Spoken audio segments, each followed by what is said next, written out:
détails. Allez, à vous, c'est à vous la high-tech. C'est à moi, on va parler des aveugles. Il y en a beaucoup dans la musique andalouse, on en retrouve aussi, Hélène. Je connais un musicien qui vit en France, qui est aveugle depuis des années, qui joue du banjo et qui est un musicien hors pair, quoi. Aveugle de naissance ou Je sais pas. Je sais pas. Il est reconnu que ces musiciens qui sont aveugles ont une oreille très développée. Alors, donc on connaît Richards, évidemment. Et donc évidemment aussi beaucoup d'accordeurs de piano, on le sait. En Inde, un jeune Indien lycéen a inventé une petite machine qui permettra aux aveugles de voir. C'est génial. Et ça c'est génial, ça fait donc appel à leur sens auditif. Et donc j'ai un petit reportage, vous allez comprendre comment ça marche, on va en reparler un tout petit peu après. Ah ouais, avec plaisir, on regarde. Cet homme est aveugle et pourtant aujourd'hui, il n'utilise pas sa canne pour se déplacer, car ce sont les lunettes de soleil qu'il porte qui lui permettent de voir, ou du moins de se repérer. Je ne suis pas obligé d'utiliser ma canne. Je pourrais porter ces lunettes tous les jours et sans problème. Il faut dire que cette trouvaille fait l'effet d'une petite révolution. Équipées de microcapteurs, les lunettes guident en toute sécurité les personnes souffrant de déficience visuelle grâce à des sons. Et cela même dans des endroits qui leur sont peu communs. Cette idée de génie n'est pas le produit fini d'une grande multinationale spécialisée dans l'électronique, mais de ce garçon. J'ai utilisé le principe des radiations infrarouges. Les rayons infrarouges détectent tous les objets ou tous les obstacles présents et envoient un signal sonore. L'intensité du son varie en fonction de la proximité de l'obstacle. La personne aveugle sait alors à quelle distance elle se tient de l'objet. Elle peut ainsi anticiper ses mouvements. Si cette trouvaille a intéressé les médias locaux, ce lycéen peine à trouver des subventions qui lui permettraient de développer sa production. La fabrication de ces lunettes coûte à peine 50 € la paire. Mais sa famille est trop pauvre pour réaliser son rêve. Il faut beaucoup d'argent pour fabriquer des objets électroniques. Mon fils m'a inventé quelque chose et 6 mois après, il va tout démonter pour réaliser un autre projet. Il recherche à présent 500 $ pour faire un robot. C'est son rêve. Depuis qu'il est tout petit, ce jeune lycéen récupère du matériel déjà utilisé pour donner vie à ses idées. C'est chez lui, dans cet atelier, qu'il fabrique ses inventions. Un esprit vif, des mains en or, ce jeune homme a tout pour réussir, en espérant qu'il trouve au plus vite sa bonne étoile. C'est super intéressant, mais ça n'a rien à voir avec...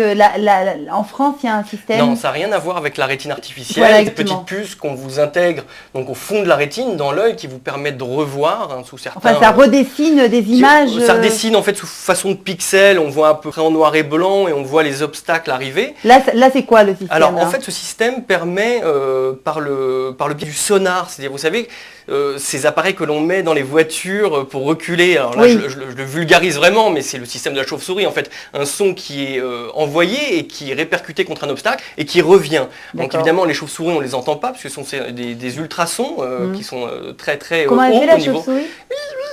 Et là, donc, ils entendent des petits bips à travers des écouteurs et ils savent si un obstacle se rapproche ou pas. Donc ça fait pip, pip, pip. Et c'est plus mieux que le bip se rapproche, plus l'obstacle est prêt, évidemment. Ça permet aux aveugles de se déplacer sans se blesser, en toute sécurité. Ouais, c'est un peu comme le chien, quoi, finalement. C'est-à-dire le chien de... Ah oui, comme un chien d'aveugle, oui, tout à fait. Oui, ça remplace. Enfin, un chien d'aveugle, c'est une compagnie en plus aussi. Oui, c'est vrai. Bien sûr.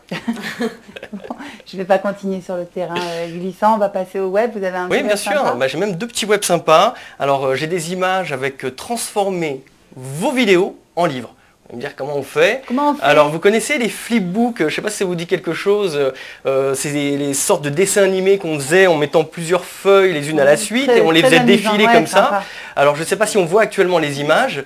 Et donc, pour 5 $ sur le site internet de flipclip.com, il y a aussi l'adresse qui devrait s'afficher en bas, vous allez pouvoir mettre environ 30 secondes de film sur un petit livre. Donc, c'est immortalisé. Alors quoi? C'est-à-dire que, attendez, juste comment ça marche, quoi, parce que je ne comprends pas trop. J'envoie mon film. Vous envoyez votre film et eux vont faire de l'image par image. D'accord. Relier toutes ces images ensemble et quand vous allez le faire défiler devant vous, vous allez revoir votre film, évidemment sans le son, hein, vous aurez compris. Alors là, on passe de la vidéo à la photo, quoi. Exactement. C'est un peu Exactement, mais ça permet d'immortaliser de façon très sympathique ces souvenirs. Bon, c'est ça. Et j'ai un deuxième web qui est encore plus sympa au niveau de vie de tous les jours, c'est jechange.fr.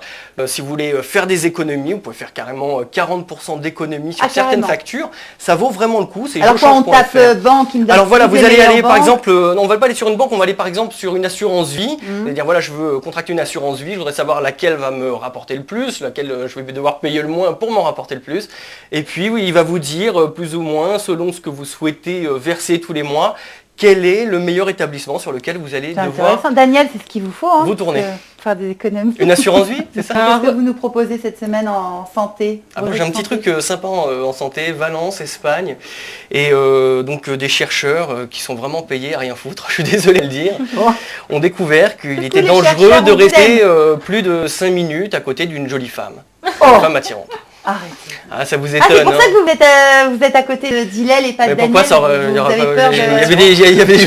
y avait des jolies femmes attirantes ici, je sais pas. Et donc c'est lui quelque chose, j'ai pas un stylo. Non, c'est lui votre mug. Non, alors si je peux continuer, donc ils ont trouvé alors évidemment que si un homme restait à côté d'une jolie femme vraiment attirante pour ce coup, et ça augmentait son taux de cortisol dans le sang. Moi je suis pas sûre qu'une femme le taux de cortisol dans le sang, c'est l'hormone du stress. Et évidemment, vous savez que le stress, c'est l'hormone du stress, donc la cortisol, favorise les maladies cardiovasculaires, le diabète, l'hypertension, et un paradoxe également, l'impuissance. Alors on se retrouve à côté d'une femme extraordinairement belle et malheureusement sans pouvoir rien faire. Alors comment ils ont fait ce petit test, et vous allez comprendre. Et vous allez comprendre que là ce sont vraiment des chercheurs qui se cassent la tête, puisqu'ils sont allés à l'université de Valence, ils ont pris quelques étudiants et ils les ont fait asseoir devant une feuille de sudoku. Ils ont mis un homme... Sudoku ? Oui, de sudoku, moi je dis.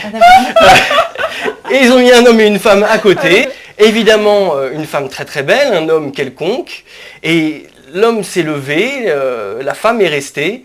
Le taux de cortisol dans le sang a augmenté de façon considérable.